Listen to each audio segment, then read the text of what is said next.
Okay, so I'm going to introduce the first speaker. It's somebody who you will all know, and it's an absolute honour to have her here. It's Virginia McKenna.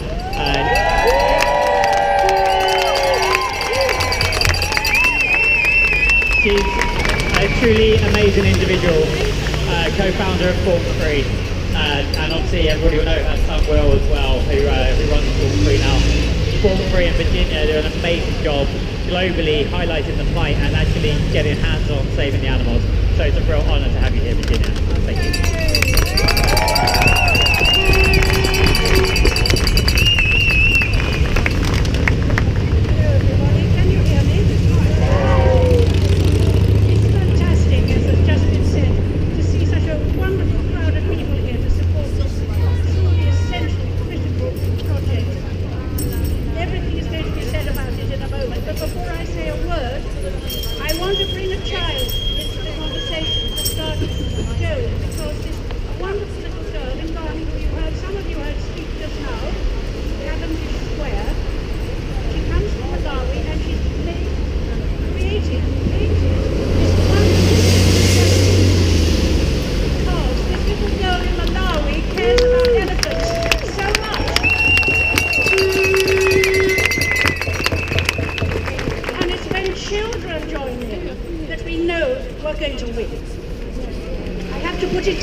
Although it was May, that a lot of us met here to talk about lions, and to try and save lions, which we are still trying to do.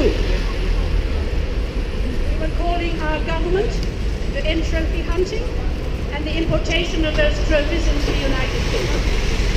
Today, we need to try and prevent the extinction, and I mean that word, of elephants and rhinos. Today, this very day, in Johannesburg, where my son Will is, with a team from Born Free, the Conference on the International Trade in Endangered Species, CITES, begins.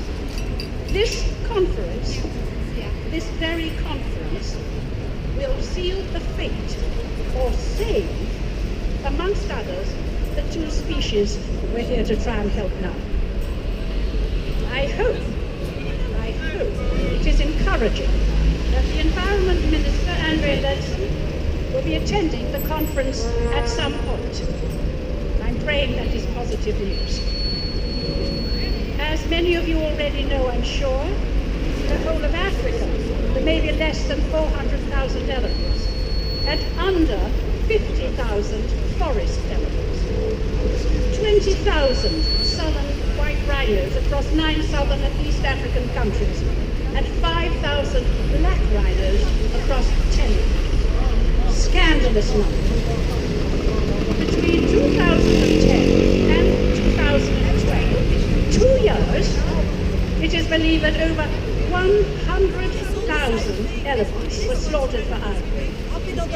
Since 2007, in South Africa alone, more than 5,000 rhinos have been slaughtered for their horns for illegal markets in Asia. I simply can't understand why, in spite of all the protests, growing in number and size, from people in all walks of life, we seem unable to stem the tidal wave of suffering and death. Trading parts of these amazing creatures as if they were objects on a supermarket shelf. There's mounting pressure, I'm glad to say, from France, the USA, and China.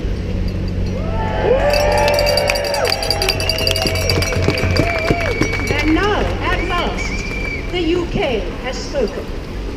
3 days ago, the UK government banned the sale of all ivory that is not proven to be less than 70 years old. It is a step in the right direction. But just that, a step.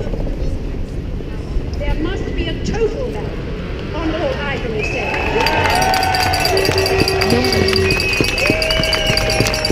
In auction houses, in markets, and online.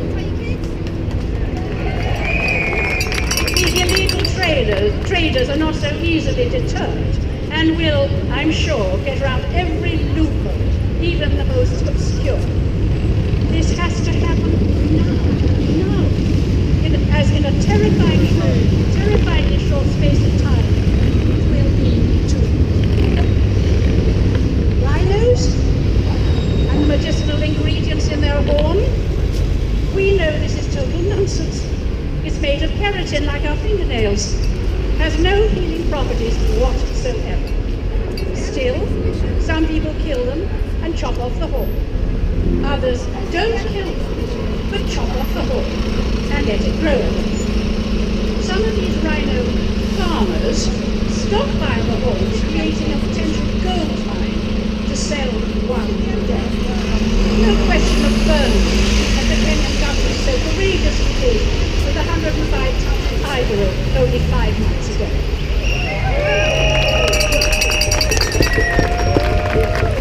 These truly extraordinary creatures, ancient species, have created over centuries the wild places we say we value and care about so much.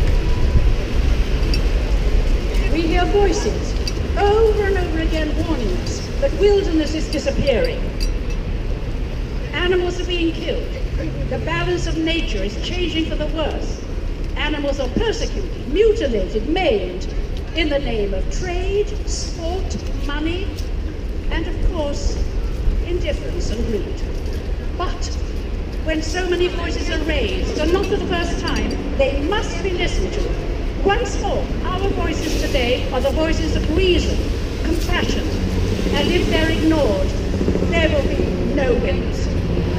Our children will inherit a diminished and impoverished planet, and we shouldn't be surprised if they look at us and say, didn't you care enough? What have you done?